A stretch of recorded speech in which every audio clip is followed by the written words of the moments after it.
책에는 128쪽이 됩니다. 오늘 자료 이렇게 나눠드렸습니다. 지금 우리가 공부하는 것은 이제 어떻게 하면은 자연인에서 구원을 받아 하나님의 자녀가 되느냐, 그 부분을 큰 파트로 저번에 봤고, 그래서 그 장성한 분량을 이제 전에 성장하기 전에 태어나야 하니까 그런 부분을 봤고, 이제 우리가 지금 살펴보는 것은 태어난 사람들이, 구원받은 사람들이 자라야 하니까, 주님께서 자라라고 했으니까 그 장성한 분량에 뭐가 필요한가, 그 첫 번째 이제 침례신앙이 가장 중요하다라고 저는 생각하기 때문에 침례신앙을 이야기합니다. 우리가 침례신앙을 얘기하면은 무슨 성경적 신앙하고 침례신앙이 틀리냐? 성경적인 신앙하고 침례신앙은 똑같습니다. 근데 지금 성경이라고 성경신앙이라고 얘기하지만 너무 많이 바뀌어져 있기 때문에 성경은 성경신앙이라 얘기하지만 기본적인 것도 안 지키는 그런 신앙이 있어요. 그래서 우리는 특별히 침례신앙이라고 합니다. 왜 침례신앙이라냐면 구원받은 후에 첫 번째 명령은 다른 게 없어요. 첫 번째 명령은 구원받은 사람에게 주는 첫 번째 명령, 침례를 받는 것입니다. 그것이 성경의 가르침이에요. 지금은 이 시대에 많이 그게 흐트러지고 무시되고 있지만 분명히 침례신앙이 이 기본 출발점입니다. 그래서 그 침례신앙을 우리가 살펴보는데, 이 침례신앙과 이제 침례신앙이라고 할 수 없는 그러면 다른 교회에 침례를 하지 않는 그 교회에서는 신앙이 다르냐? 다르지는 않지만 겹치는 것도 있지만 많은 부분이 또 다른 부분이 있습니다. 그래서 그걸 지금 살펴보는 겁니다. 처음에 이제 교회의 의미를 살펴봤고, 교회라는 것은 의미가 뭐냐? 그리고 두 번째는 이 성경에서 얘기하는 주님께서 요한에게 붙여주신 침례자, 베프티스트라는 그런 의미와 그 성경적인 유래가 뭐냐, 그래서 우리가 살펴봤고, 지난번에는 우리가 교회, 주님이 세우신 이 교회, 주님이 머리가 되시고 또 주님의 몸이 되시는 이 교회는 어떻게 그러면은 이끌어져 가는 것인가, 그래서 교회 운영 혹은 정치 제도에 관해서 성경을 이제 살펴봤습니다. 오늘은 이제 성경적으로 교회가 어떻게 운영되어 갈 것이냐 보면은 가장 기본적인 것이 그 교회는 이 건물이 아니라 하여튼 인격체들이 모여서 교회를 이루는 거거든요. 두 사람 이상 구원받고 침례받은 사람들이 모이는 것이 교회인데, 그 교회를 어떻게 그러면은 건물은 사람들이 돈이 있으면 건물 지면 교회라고 이름 달면은 불릴 수 있지만 그게 성경적인 교회가 아니고요. 구원받은, 건물이 혹시 없더라도 집에서 모이더라도 들판에서 모이더라도 구원받고 침례에 순종한 사람들이 두 사람 이상 모여서 하나님의 뜻을 따르겠다, 주님의 뜻을 따르면서 주님을 믿겠다 하는 사람들은 이제 교회가 되는데, 이 교회의 그럼 그 구성을 어떻게 할 것이냐, 이게 무슨 사무적인 것도 같지만 성경은 분명히 또 이것을 가르쳐주고 있는데, 이 부분이 가벼운 주제 같지만 이 부분을 잘 못 지켜서 지금 이 시대에 교회들이 많이 부패하고 변질되고 타락된 원인 중에 가장 큰 원인 중에 하나입니다.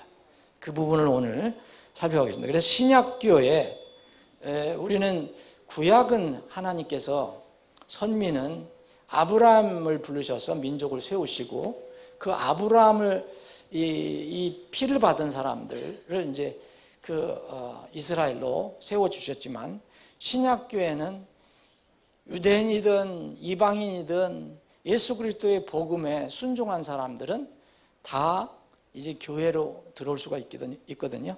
그래서 그럼 신약교회의 멤버, 회원, 구성원은 어떻게 되는 것이냐, 그거를 오늘 살펴봅니다. 요건은 뭐 간단합니다. 성경에서 분명하게 얘기하고 있어요. 첫 번째는 구원받아야 됩니다. 이거를 성경에서는 중생이라고도 하고요, 거듭난다고도 얘기하고요, 회개한다라고도 얘기하고요, 또 믿는다라고도 얘기하고, 또 하나님 편에서 볼 때는 택함 받는다라고도 얘기합니다. 택함 받는다라고도 얘기해요. 이런 여러 가지 용어를 쓰고 있지만은 이 신약 어떤 지역 교회의 첫 번째 요건은 구원입니다. 그래서 이 구원을 분명히 하자, 신앙 고백을 분명히 하자는 것입니다. 지금 이 시대의 교회는 이게 많이 흐린 데가 많아요. 그래서 교회 가면 그냥 교회당 가면 교회 회원으로 이렇게 뭐 몇 주 나오면 이렇게 인정해 주는 데가 있는데, 성경은 전혀 그렇지가 않습니다. 우리 인간 편에서 볼 때는 100% 완전하게 알지 못하더라도 하나님은 아십니다. 하나님. 그래서 우리는 그냥 간증하는 거, 겉으로 드러난 거, 이걸 가지고 이제 회원을 이제 받아들이는 거죠. 첫 번째 요건은 바로 구원, 말씀을 듣고 거기에 반응하는 거. 그게 사도행전 2장에 나와 있는 그 오순절 때 베드로와 사도들이 많이 모여있는 사람들에게 복음을, 하나님 말씀 선포했을 때 그 말씀을 들은 사람들이 어찌하면 좋겠느냐, 회개가 일어나거든요. 그럼 주 예수를 믿으라, 그러면 제사함을 받아라, 그럼 너희들이 구원을 받을 수 있다라고 얘기합니다. 그 사람들이 그 말씀을 받고 그날에 당일에 침례에 순종하고 교회에 더해졌다라고 이 순서가 나옵니다. 말씀 듣고 구원받고 그 다음에 침례 순종하고 교회에 더해지는 겁니다. 이것이 신약교회의 원칙인데, 이 원칙에 이해된 것은 하나도 없어요. 여러분 찾는 거 있으면 한번 가져와 보세요.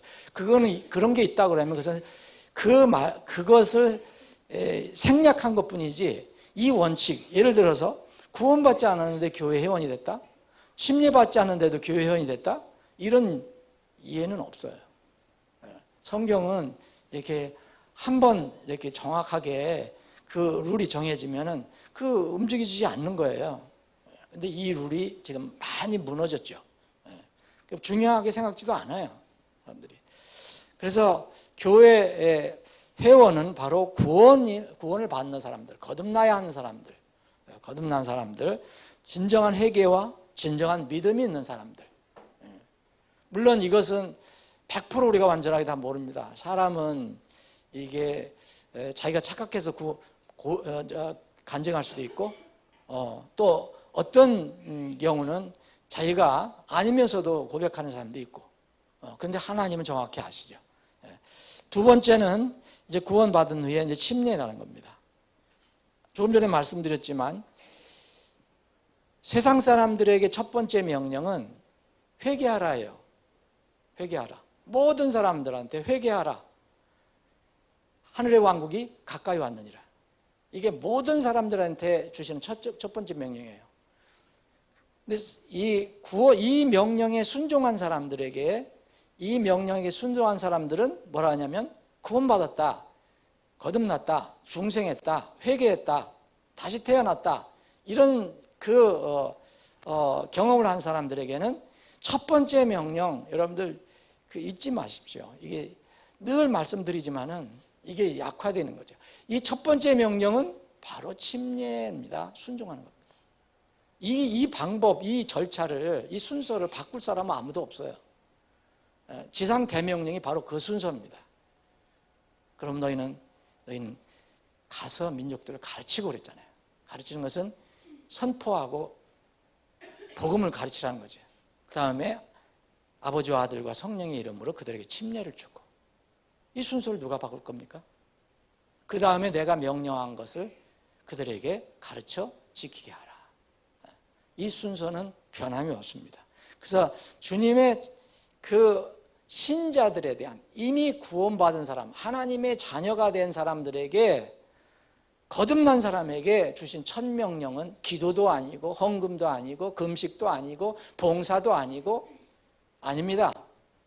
침례입니다. 침례.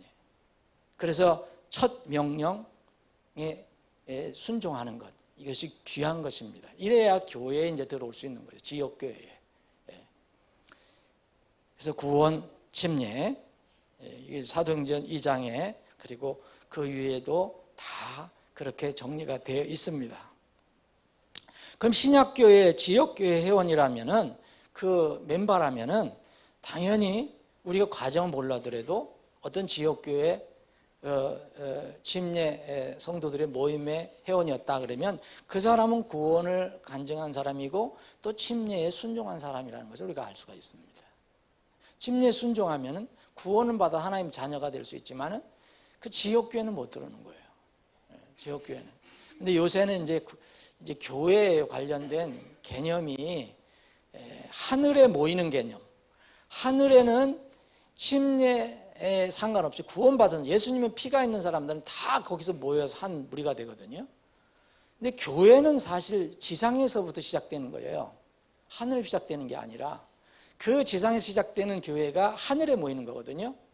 근데 이것을 이제 많은 교회들이 그리고 어떤 신학적인 그런 이론 때문에 구원받는 사람, 예수를 믿는다고 하는 사람은 다 교회라고 하는 사람들이 있어요.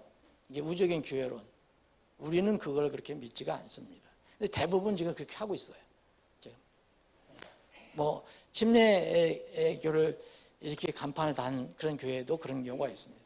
하나님 편에서는 누가 교회인지는 아시지만 우리 지상에서는 우리가 연약하고 한계가 있는 사람들이기 때문에 이 구원받고 침례받은 사람들이 교회에 들어오는 거지 그냥 구원받았다고 침례 교인이 교회 회원이 되는 것이 아닙니다.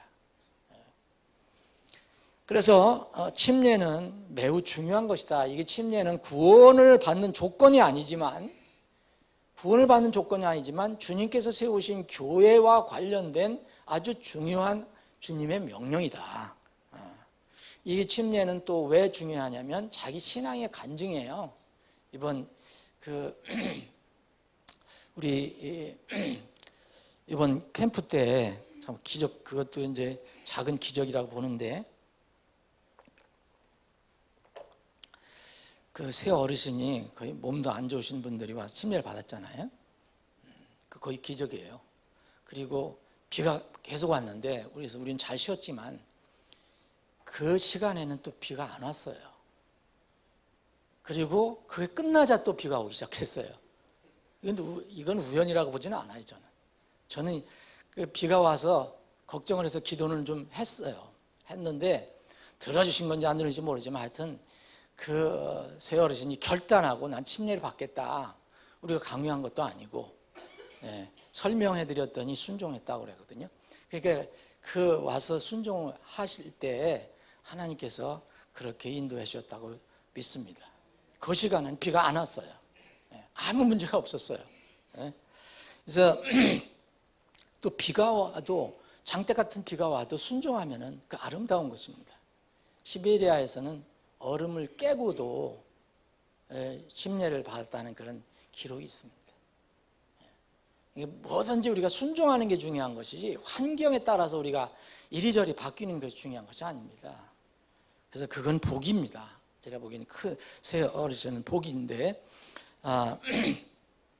이 침례는 또 순종은 뭘 순종하는 하나님의 명령을 순종하는 거지만 내가 받은 구원을 정말 감격적으로 간증해 주는 거죠. 내가 어떻게 구원받았습니까? 나는 내 힘으로 구원받을 수 없는데 나는 죄덩어리고 태어날 때도 죄인이고 또 살면서도 죄인이고 그 죄의 싹은 사망인데 무슨 방법이 있습니까? 그래서 대신 예수님께서 내 대신 내 죄를 다 가져가셔서 대신 그 죄값을 십자가에서 받으시고 그 죄값을 받은 것은 사망이니까 죽으시고 또 묻히셨다가 또 그냥 그것으로 끝나면 뭐합니까? 영원히 살기 위해서 또 3일 만에 부활하셨잖아요. 이것을 나는 예수 그리스도와 하나 됐습니다라고 고백하는 침례거든요. 나는 예수님과 함께 죽었다. 그것이 바로 물속에 들어가는 거거든요. 3일 동안에 주님께서 묻히신 거와 똑같은 것입니다. 그리고 나서 예수님이 3일 후에 부활하셨잖아요. 그 물속에 계속 들어가 있으면 진짜 육체적으로 죽죠. 다시 일어나잖아요. 이것은 그리스도와 함께 죽었다가 그리스도 안에서 다시 살아났다. 예수님의 부활이 내 부활이 되는 겁니다. 예수님의 죽음이 내 죽음이고, 이건 옛 나가 죽은 것이고, 예수님의 부활은 내 새로운 사람이 내가 부활이 됐다. 이게 이 간증입니다. 이게 그러니까 참 본인이 그것을 알면, 우리가 간증하는 사람도 그렇고 침례 주는 사람도 그렇지만 하나의 감격입니다.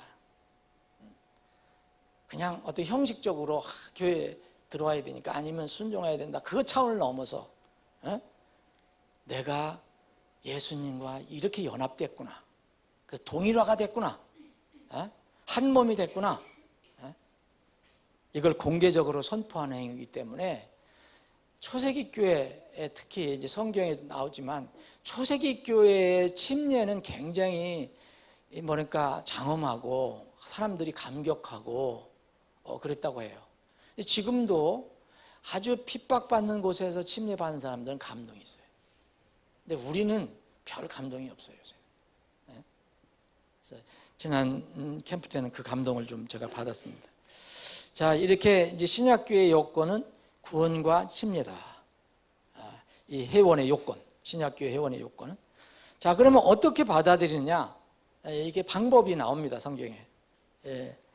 그 교회에는 어차피 연약한, 구원받았지만 연약한 사람들입니다. 여러분 다 영화로운 몸으로 바뀐 사람들은 아니잖아요.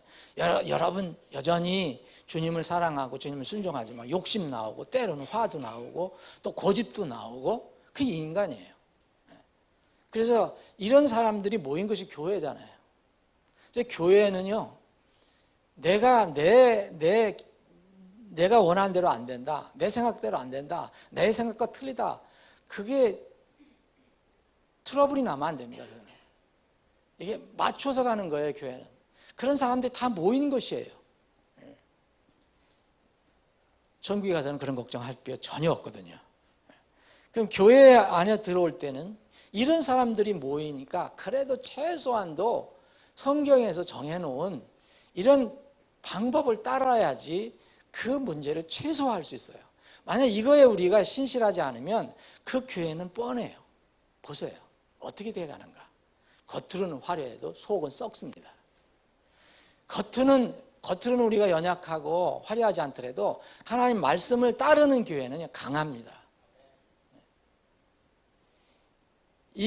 어떻게 성경에서 얘기하느냐 하면은 신앙 고백을 하게 하잖아요. 여러분 침례를 줄 때 사도행전 8장에 보면 이 빌립 전도자가, 집사가 이 에디오피아 내시를 사막에서 이사야서 성경을 통해서 말씀을 전해서 구원받게 하죠. 근데 그 침례를 달라고 했을 때 그냥 줍니까? 안 주죠. 당신 신앙 고백하시라고 그러지. 너 확실히 믿냐?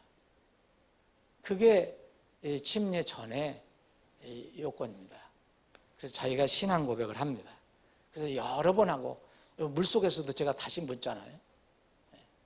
그 자기가 신앙이 아니라면 그냥 받지 말아야 돼요.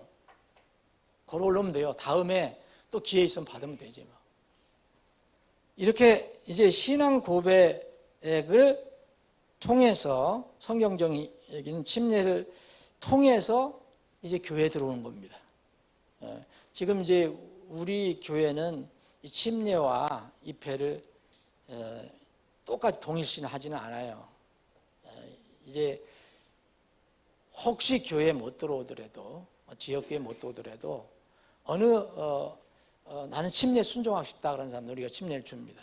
이제 미국 독립침례교회 같은 데는 대부분의 교회가 이제 교회에 들어오기를 원합니까? 그러면은 침례를 거기서 주면서 입회를 바로 합니다. 침례가 바로 교회 입회식이라고도 볼 수 있어요. 미국 독립침례교회는 그렇게 합니다. 그래서 침례를 통해서 이제 교회에 들어오는 겁니다.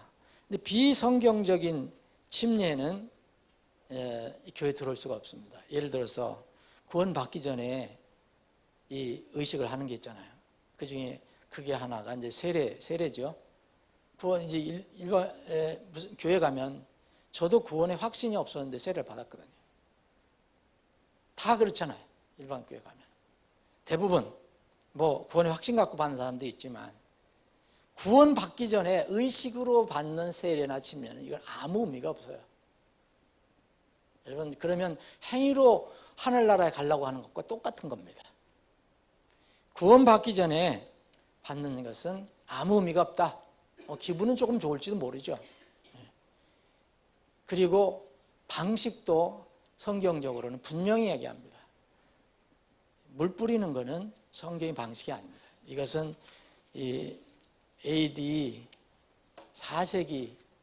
4세기경부터 사람들이 편리에 따라서 이렇게 고안해낸 방법입니다. 편리하기는 얼마나 편리합니까? 이것은 이 교회 안으로 들어올 수 있는 방법이 아닙니다. 또 세 번째는 유아세례입니다. 그래서 유아세례는 반성경적인 거예요. 이게 많은 사람들이 모르는 건데 우리 아이한테 아무것도 모르지만 우리 아이한테 저렇게 목사를 통해서 신부를 통해서 한번 세례를 받으면 우리 아이에게 얼마나 큰 복이 될까 이렇게 해서 뭐 그냥 모르면서 그 자녀를 위해서 그 안타까운 마음으로 이렇게 하는 부모의 마음은 그 부분은 인정하지만 성경하고는 아무 상관없습니다. 그렇게 해서 아이들에게 좋은 일이 일어나는 것도 아니고 오히려 그 아이가 너 어렸을 때 세례 받았다, 유아 세례 받았다, 그것이 어떤 이 함정이 돼갖고 끝내 구원을 못 받을 수도 있어요. 그것이 자기가 구원이라고 생각하고 하나님께서 나를 그래도 언젠가는 받아들이시겠다 이렇게 생각하면 자기가 스스로 복음을 받아들이고 예수님을 인격적으로 받는 일이 방해가 될 수가 있습니다. 또 교회 안으로, 공동체 안으로 들어오는 방법 중에 하나는 성경의 예시입니다. 같은 믿음과 같은 규례를 가지고 있는 그런 교회의 추천서, 소개서를 가지고 온다면 받아들입니다. 예를 들어서 예루살렘 교회에서 안디옥 지방으로 예루살렘에 살다가 저기 안디옥으로 이사를 갔다. 그러면 예루살렘에 있는 이 목회자가, 대표가 이 사람은 이렇게 해서 구원을 받고 침례 순종해서 우리 교회 멤버였습니다. 사정에 의해서 거기로 옮겨갑니다. 할 때 그것을 받고 그대로 회원으로 받아들이는 경우가 있습니다. 지금도 동일합니다. 이것은. 고린도 후서에 보면 천거서라는 말이 나와요. 이게 비슷한 거예요. 천거서, 추천서라는 말이 나오거든요. 추천서. 어느 교회에서 어느 교회에게 어떤 성도에 관해서 이렇게 추천을 해주는 거. 로마서 16장에 보면 1절 2절에 보면 아주 신실한 한 자매가 나오는데 이 베베라는 이름을 가지고 있는 자매입니다. 자매인데 이 베베 자매는 겐그리아라는 곳의 교회의 멤버였어요. 겐그리아 교회의 멤버였는데 무슨 일인지 모르지만 어떤 일로 인해서 로마로 옮겨가게 됩니다. 사도 바울의 사도 바울을 도우려고 한 건지 무슨 상황인지 하여튼 그 먼 겐그리아에서 저쪽 마게도니아 겐그리아에서 고린도 지방의 겐그리아에서 로마로 옮겨가는데 이 바울 사도가 이 베베를 추천을 해줍니다. 그럼 뭘 가지고 가겠냐? 바로 이 바울이 쓴 어떤 편지를 가지고, 그게 성경일 수도 있을 것입니다. 로마서는 뭡니까? 바울이 쓴 거? 로마 교회 성도들한테 가서 읽으라고 준 거거든요. 그것을 우리가 읽는 거예요. 1차 수신자는 바로 로마 교회 성도입니다. 그 로마 교회에 추천을 합니다. 로마서를 제가 읽어보면 로마 16장 1절 2절에 보면 내가 겐그리아에 있는 교회 중 우리 자매 베베를 너희에게 추천하노니 그랬어요. 추천하노니 이게 그전에는 녹음을 할 수 있습니까? 무슨 전화를 할 수 있습니까? 뭐 가져가야 돼요? 문서를 가져와야 되잖아요. 문서. 그래서 너희는 주 안에서 성도의 마땅한 도리로, 너희는 여기서 로마 교회 성도들이죠. 마땅한 도리로 그녀를 받아들이고 그랬어요. 받아들이라. 이건 뭐 한 번 와서 손님으로 있을 수도 있겠고, 아니면은 로마로 완전히 이주를 했으면, 무슨 일 때문에 이주했으면, 그리고 어떤 기간 동안 로마에 있으면 거기 당연히 그 교회에서 멤버로 이렇게 섬기는 것이 옳은 것입니다. 그럼 받아들이고 무슨 일에서나 그녀가 너를 필요로 하거든 그녀를 도울지니라. 그녀가 많은 사람과 나의 구주자가 되었느니라. 바울 사도가 이렇게 해서 추천합니다. 그런데 여러분, 로마서는 바울 사도가 이 로마 교회에서 써서 로마 교회 수신자로 해서 보냈는데, 그 전달자가 누구였습니까? 바로 이 전달자가 바로 베베였어요. 베베. 그러면 이 로마서, 지금 우리가 읽고 있는 로마서, 이 로마서가 추천서가 된 거죠. 그대로 쓰여져 있습니다. 여기 보면 우리 영어 킹제임스 성경에 보면 이 제일 마지막에 로마서 제일 끝에 보면 로마 사람들에게 고린도에서 써서, 지금 바울은 고린도에서 쓴 거죠. 겐그리아에 있는 교회의 종 베베편을 보내노라. 겐그리아는 고린도 근처에 있는 교회예요.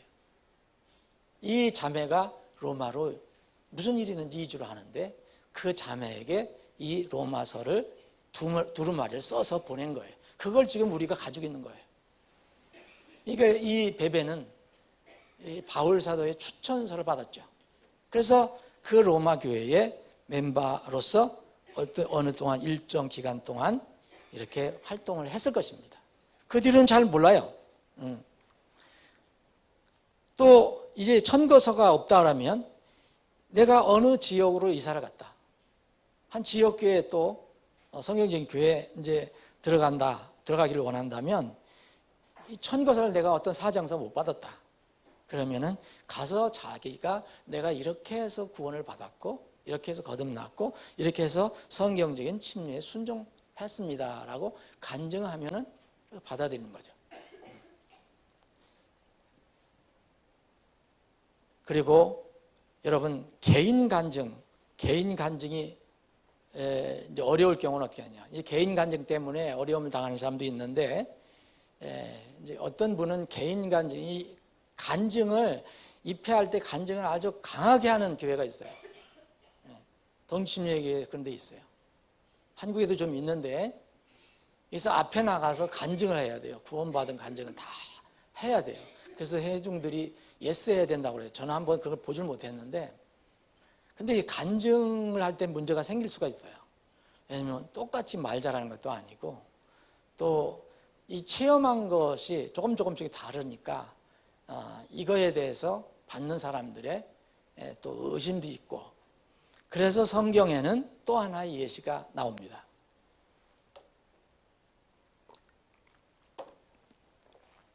이거는 내가 못할 때 남이 해줄 수 있다는 거예요. 남이 해줄 수 있다는 거. 그 사례가 어디서 나오느냐면, 이게 바로 바울이 회심하고 난 뒤에 일어난 일이에요.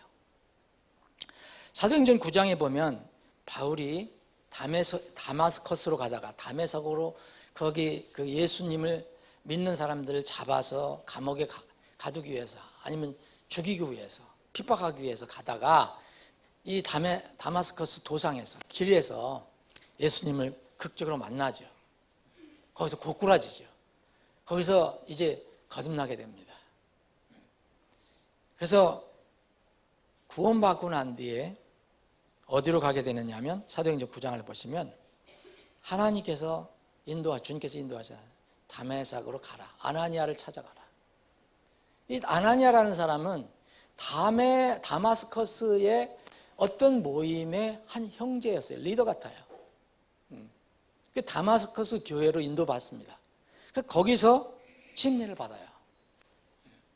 침례를 받고 이제 바로 구원받고 침례받고 나서 바울 사도는 바로 바뀌어갖고 바로 복음을 전하기 시작해요. 그 다마스커스에서 복음을 전합니다. 거기 어디든지 회당은 있으니까 복음을 전하는데, 그 전에는 그렇게 유대 종교에 열심히 했던 자가 갑자기 이게 자기들을 공격하는 그런 사람으로 바뀌니까 이 다마스커스에 있는 유대인들이 이 바울을 죽이려고 합니다. 그래서 거기에 있는 그 다마스커스에 있는 형제들이, 제자들이 이 바울 사도를 밤에 몰래 탈출시킵니다. 성을 빠져나가게 합니다. 거기에 제자들이라 해서 분명히 한 사람이 아니에요. 제자들이 있어요. 다마스커스에 있는 제자들. 이게 바로 교회의 멤버들이라고 볼 수가 있어요. 이 제자들이 이 바울을 탈출시키는데 어디로 갑니까? 예루살렘을 가는 거예요. 이제 자기가 다마스커스로 출발하기 전에 있었던 거기에 누가 있습니까? 거기 예루살렘 교회가 있어요. 거기에는 사도들이 있어요. 유명한 그 지도자들이 있어요. 영적 지도자들이. 거기로 가게 됩니다. 교회에 가게 됐는데 문제가 생겼어요. 사도행전 9장 쭉 읽어보시면 문제가 됐어요. 무슨 문제가 생겼냐면 사람이 갑자기 바뀌니까 이게 무슨 몇 년이 걸린 것도 아니고 갑자기 어저께만 해도 얼마 전까지만 해도 예루살렘이든 뭐 어디든 간에 굉장히 예수 믿는 사람들한테는 위협적인 존재였고 아주 악한 사람이었는데 갑자기 예루살렘 교회를 찾아온 거예요. 찾아와서 내가 멤버가 되고 싶다라는 거예요. 여러분 어떻게 되겠습니까?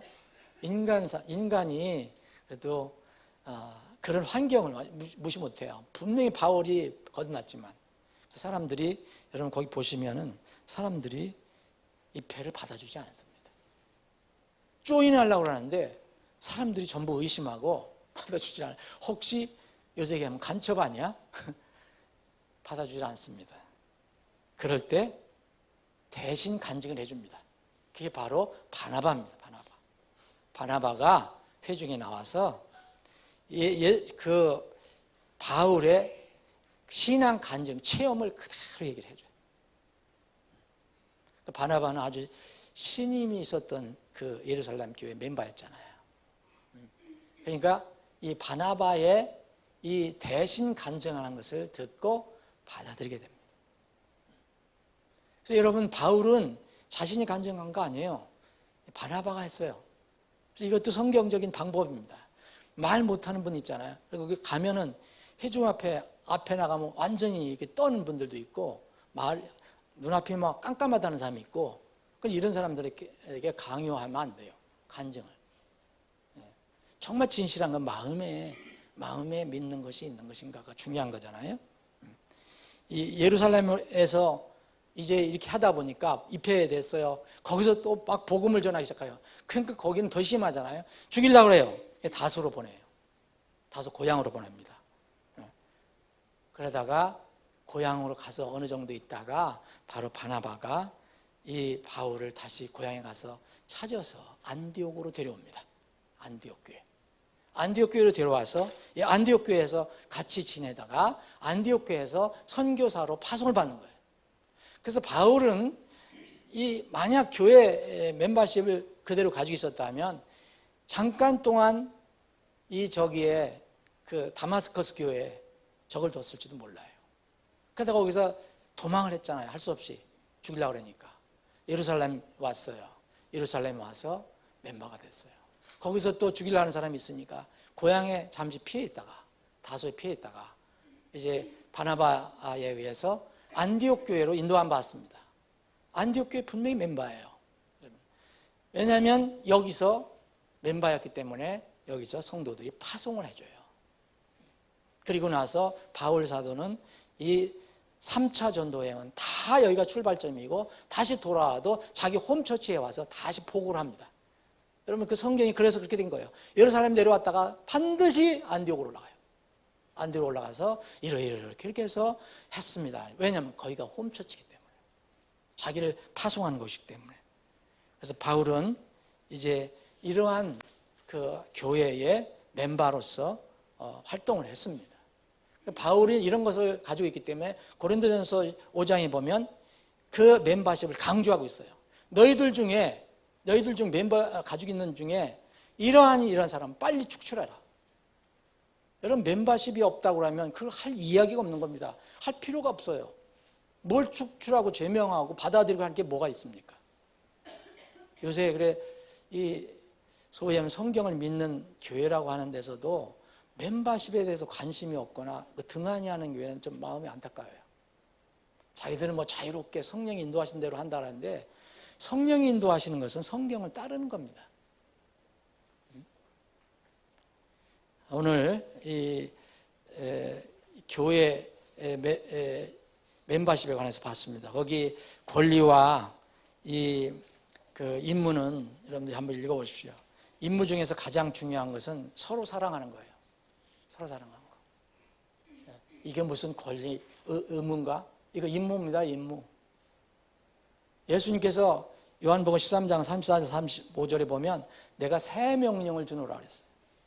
새 명령을 주겠다, 너희들한테. 구원받은 사람한테.